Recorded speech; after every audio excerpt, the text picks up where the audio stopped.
Hello students, welcome to Missile classes.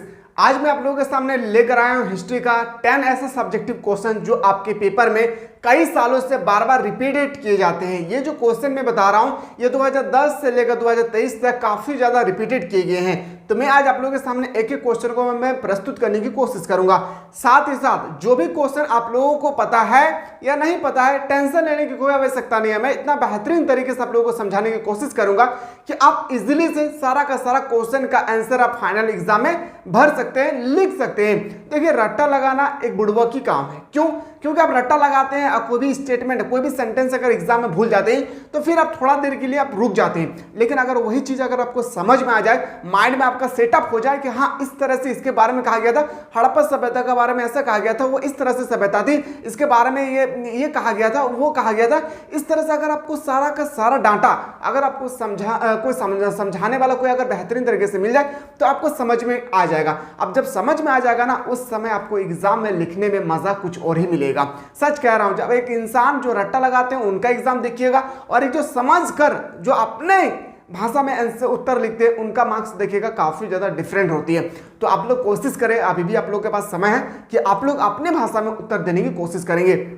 साथ ही साथ मैं बता दूं, जो भी हमारे एप्लीकेशन के माध्यम से आप लोग स्टडी कर रहे हैं उन लोगों को टेंशन नहीं लेना है। क्यों? क्योंकि आप लोगों के लिए जो भी आंसर की मैं आप लोगों को वेरी शॉर्ट क्वेश्चन हो, शॉर्ट क्वेश्चन हो, लॉन्ग क्वेश्चन हो, वो जो मैं प्रोवाइड करता हूं नोट्स या पीडीएफ के रूप में, वो सारा का सारा एक स्टूडेंट के ने जिस प्रकार एग्जाम में क्वेश्चन लिखते हैं, आंसर लिखते हैं, हूबहू उसी तरह से आप लोगों को नोट्स प्रोवाइड किया जाता है। ना कोई किताबी लैंग्वेज है और ना कोई कहानी लैंग्वेज में। ठीक है, तो आशा करते हैं आप लोग वीडियो को अच्छी तरह से देखिए, सारा का सारा चीज आपको समझ में आ जाएगा। और इसी तरह से अगर आप लोग चाहते हैं सर हम लोगों का अगला वीडियो में ज्योग्राफी, पॉलिटिकल साइंस, सोशियोलॉजी, कोई भी सब्जेक्ट के बारे में अगर आप लोग देखना चाहते हैं तो उसके लिए आप लोग सबसे पहले कॉमेंट सेक्शन में कॉमेंट करना ना भूलें। तो पहले हम लोग क्वेश्चन पे आते हैं। पहला जो क्वेश्चन आते हैं आप लोगों के सामने, पहला क्वेश्चन आता है कार्बन 14 विधि से आप क्या समझते हैं। इसका आंसर आपको कई बुक में अलग अलग तरह के मिलेंगे, लेकिन यहाँ पे आपको अगर समझ में आ गया तो जिंदगी भर आप नहीं भूल पाएंगे। क्यों? क्योंकि मैं बेहतरीन तरीके से आप लोगों को एक्सप्लेन करने की कोशिश करूंगा। इसी के साथ मैं बता दूं, अगर कोई आप में से स्टूडेंट है जो अभी तक क्लास 12 में बेहतरीन तरीके से तैयारी करना चाहते हैं लेकिन उनको सोर्स नहीं मिला है, तो याद रखिएगा, कुछ नहीं करना है, प्ले स्टोर में जाना है, सर्च करना है मिसाइल क्लासेस के ऐप को। प्ले स्टोर से सर्च करने के बाद आप लोगों का बहुत सारा कोर्सेस नजर आएगी। इस तरह से आपके सामने बहुत सारा कोर्सेस नजर आएंगे। उसमें से आपको याद रखिएगा, अगर आप बेहतरीन तरीके से आर्ट्स की तैयारी करना चाहते हैं तो आपको इस कोर्स को बाय कर लेना है। कौन सा कोर्स को? तो यहाँ पे लिखा रहेगा क्लास 12 आर्ट्स फाउंडेशन कोर्स। इस कोर्स को आप लोग बिल्कुल बाय करें, क्योंकि इसका जो क्लासेस होती है ना, यहाँ पे एवरीडे क्लासेस होती है। साथ ही साथ यहाँ पे very short question, short question, long question, objective question, theory lecture. सबसे इंपॉर्टेंट होती है ना, यहाँ पे ना कोई भी सब्जेक्ट का पहला क्लास होती है सबसे पहले चैप्टर का एक्सप्लेन करना। तो अगर आप अच्छी तरह से अगर एक्सप्लेन को जो हमारे एप्लीकेशन के माध्यम से स्टडी कर रहे हैं उनको बहुत अच्छी तरह से पता होगा। अगर आप चैप्टर को बेहतरीन तरीके से जब समझाया जाता है उस समय अगर समझ जाते हैं ना, तो चुटकी का खेल है। याद रखिएगा, चुटकी में आप subjective, objective, long question, short question easily से आप कर सकते हैं। तो याद रखिएगा, इसका फी 699 रुपया है। इसका डिस्काउंट करके अभी आपको मिलेगा ओनली फॉर 399 रुपीज में आर्ट्स का ऑल सब्जेक्ट का सारा सब्जेक्ट का आपको एक बार पे करना है 399 रुपीज, और पूरे साल भर आप लोगों को फ्री में स्टडी कराया जाएगा।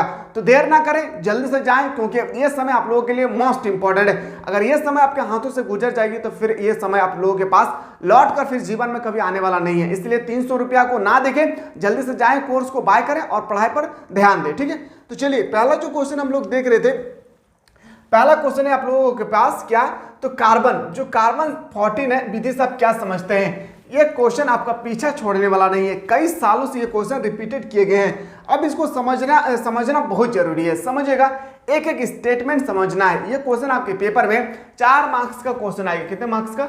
4 मार्क्स का आपके पेपर में क्वेश्चन छपेगी। ठीक है, और कोई भी स्टूडेंट, आपके छोटे भाई बहन जो क्लास 10 में है, उनको बताइएगा मिसाइल क्लासेस में एक न्यू बैच स्टार्ट हो रहा है जहां पे क्लास 10 का फ्री में पढ़ाया जाएगा। ठीक है, चलिए देखते हैं। पहला, तिथि निर्धारण की वैज्ञानिक विधि को कार्बन विधि के नाम से जाना जाता है। बस अगर आपके पेपर में 2 मार्क्स का क्वेश्चन आए तो आपको इतना ही लिखना है। कितना? यहां से लेकर यहां तक। लेकिन ये 2 मार्क्स का आपके पेपर में क्वेश्चन छपेगा नहीं। ये क्वेश्चन आपके पेपर में आएगा तो 4 मार्क्स का। तिथि यानी डेट निर्धारित करने की वैज्ञानिक विधि को, जो वैज्ञानिक तरीके से जो विधि को निर्माण किया जाता है, डेट को, दिनांक को तिथि निर्धारण की वैज्ञानिक विधि को कार्बन 14 विधि के नाम से जाना जाता है। किसी की जीवित वस्तुओं में कार्बन 12 और कार्बन 14 समान मात्रा में पाया जाता है। कोई भी जीवित वस्तु हम लोग लिविंग होना चाहिए, चाहे जीव जंतु, पेड़ पौधे, जीव परिंदा वगैरह कोई भी हो, तो वहां पे याद रखिएगा किसी की जीवित वस्तु में कार्बन 12 और कार्बन 14 समान मात्रा में पाया जाता है। मृत्यु की अवस्था में कार्बन 12 तो स्थिर रहता है। जब कोई भी व्यक्ति मृत्यु हो जाते हैं, कोई भी जीवित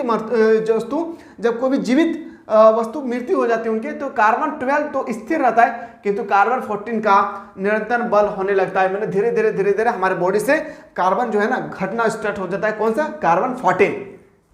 कार्बन का अर्ध आयु काल 5568 प्लस 90 वर्ष होता है, अर्थात इतने वर्षों में उस पदार्थ में कार्बन 14 की मात्रा आधी रह जाती है। इस प्रकार वस्तु के काल की गणना की जाती है। जिस पदार्थ में कार्बन 14 की मात्रा जितनी कम होगी वह उतना ही पुरानी मानी जाएगी। यानी कार्बन विधि का मेन फैक्ट है कि कार्बन विधि से हमें पता चलता है, देखिए कोई भी वस्तु जब उठाते हैं समुद्र के किनारे में करोड़ों वर्ष, लाखों करोड़ों वर्ष से, देखिए कोई भी जानवर दब कर रह जाते हैं, उनका हड्डी निकलता है, तो उस हड्डी को ना कार्बन डेटिंग विधि या तो हम लोग कार्बन 14 के विधि से उसको मापा जाता है और उससे ये पता लगा जाता है जितना पुराना होता है वह उतना, याद रखिएगा क्या होता है, उनको उसमें कार्बन की मात्रा कम पाई जाती है। ठीक है, यहाँ पे वही बताएगा जिस पदार्थ में कार्बन 14 की मात्रा जितनी कम होगी वह उतना पुरानी मानी जाएगी। इसी के आधार पर प्राचीन सभ्यता की तिथि का निर्धारण किया जाता है। अभी हम लोग जैसे मानते हैं, अभी बोलते हैं ना 2003, 2004, 2010, 2020, 2023, ठीक उस समय ना जब हम लोगों का था क्या, हड़प्पा सभ्यता, उस समय तिथि वगैरह नहीं था।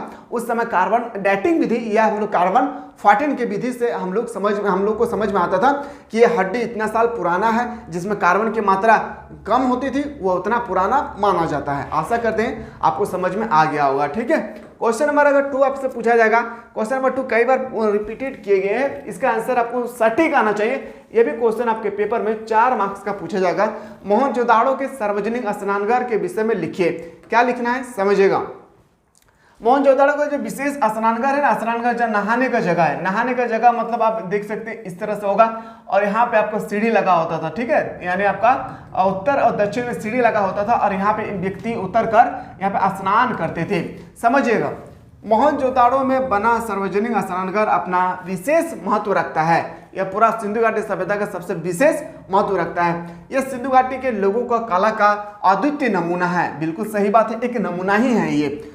ऐसा अनुमान है कि यह स्नानघर, यानी इसको हम लोग तालाब भी बोल सकते हैं, यह ऐसा अनुमान है कि यह स्नानघर धार्मिक अवसर पर आम जनता के नहाने के प्रयोग में लाया जाता है। कोई भी धार्मिक त्यौहार होता है उस समय लोग वहाँ पे मोहनजोदड़ो के जो स्नानघर है वहाँ पे नहाने के लिए जाते हैं।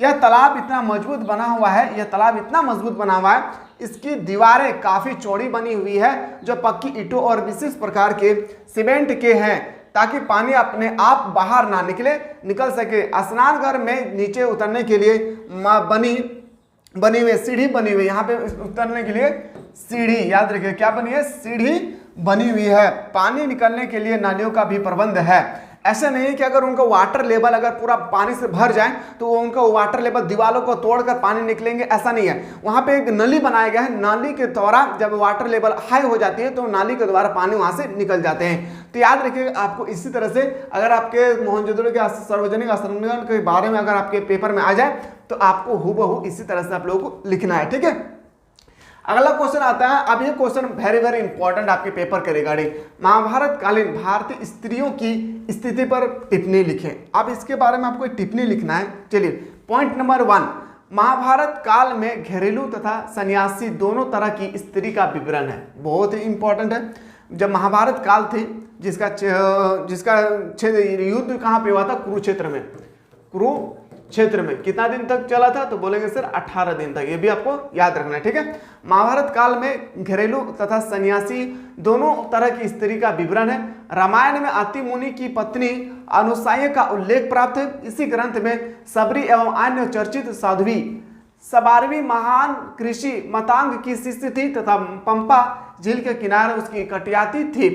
घरेलू स्त्रियों में कौशल्या, सुमित्री, कैकेयी तथा सीता एवं दासी के रूप में मंत्रा का उल्लेख मिलता है। आपको इसी तरह से लिखना है क्योंकि यह क्वेश्चन आपके पेपर में 6 मार्क्स का क्वेश्चन पूछे जाते हैं और ये वेरी लॉन्ग क्वेश्चन के अंतर्गत आपसे पूछी जाएगी। महाभारत में अनेक महिलाओं का उल्लेख प्राप्त होता है। महाभारत में अनेक तरह तरह की महिलाओं का उल्लेख प्राप्त होता है। उदाहरण, सुलभा एक महान विदुषी थी। उपयुक्त वर पाने के लिए उसने संन्यास ले लिया तथा ज्ञान आदान प्रदान के लिए वह सर्वत्र घूमती रही। गांधारी, कुंती एवं द्रौपदी आदि घरेलू महिला के सुमित्रा का उदाहरण है। ठीक है, चलिए अगला पॉइंट आपको लिखना है।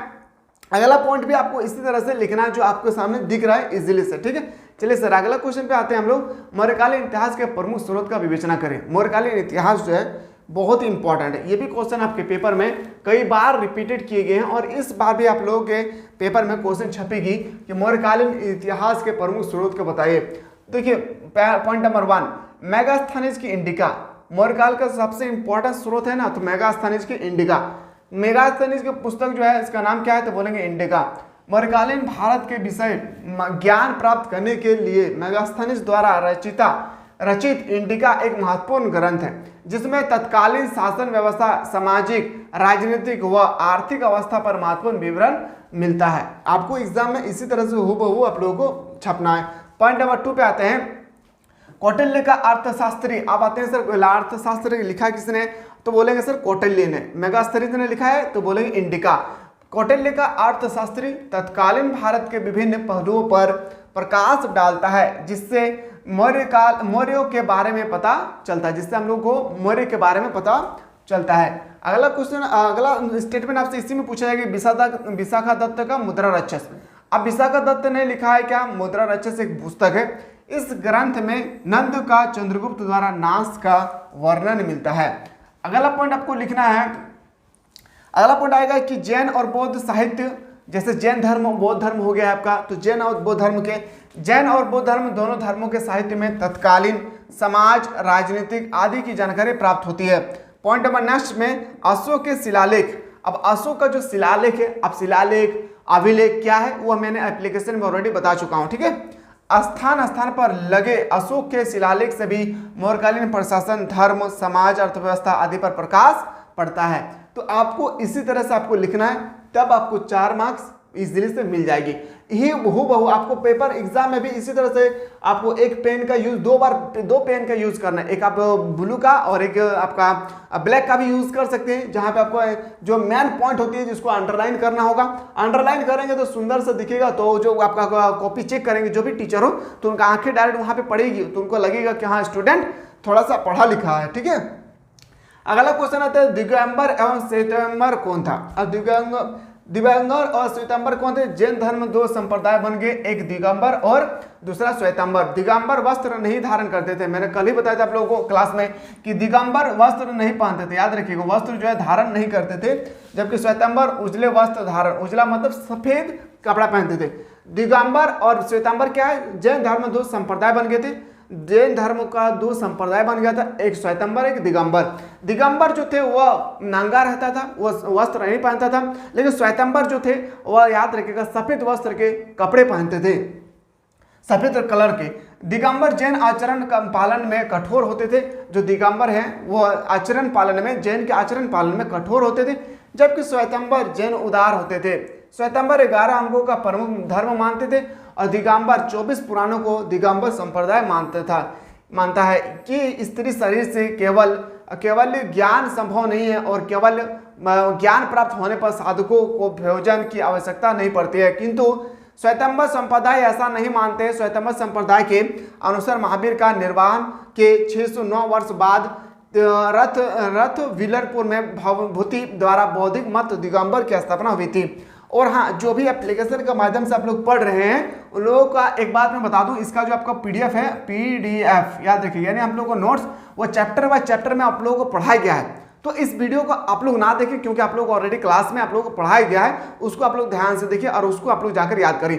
इसका आंसर और भी बेटर तरीके से वहां पे आप लोग को कराया गया है, जो एप्लीकेशन के माध्यम से आप लोग स्टडी कर रहे हैं। तो वहां पे जल्दी से जाएं और उसको अपने कॉपी पे नोट डाउन करें और आपको समझा गया, थ्योरी लेक्चर के माध्यम से आप लोगों को समझाया भी गया है। जैन धर्म, बौद्ध धर्म, दिगंबर, श्वेतांबर सब कुछ आप लोगों को वहां पे क्लासेस में बेहतरीन तरीके से समझाया भी गया है। ठीक है, महावीर के उपदेश का वर्णन करें। अब महावीर जो थे उनका उपदेश क्या क्या है समझेगा।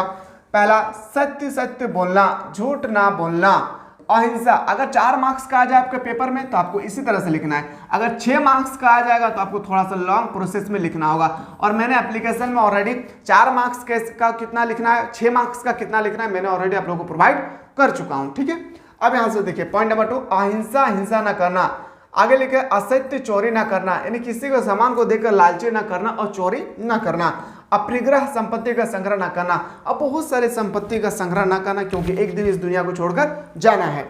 ब्रह्मचारी, इंद्रियों को वन में करना। महावीर ईश्वर में विश्वास नहीं करते थे। जो महावीर थे वो मेन फैक्ट था इनका कि वो भगवान पे, वो ईश्वर पर विश्वास नहीं करते थे, परंतु आत्मा, कर्म फल तथा पुनर्जीवन को मानते थे। और वो कहते थे कि एक बार इंसान मर जाने के बाद दोबारा वह पुनर्जन्म लेते हैं। इस तरह कहना था कि इनका, महावीर स्वामी का। ठीक है, चलिए अगला क्वेश्चन आपसे पूछा जाएगा कि कृष्णदेव राय की मुख्य उपलब्धियां को लिखें।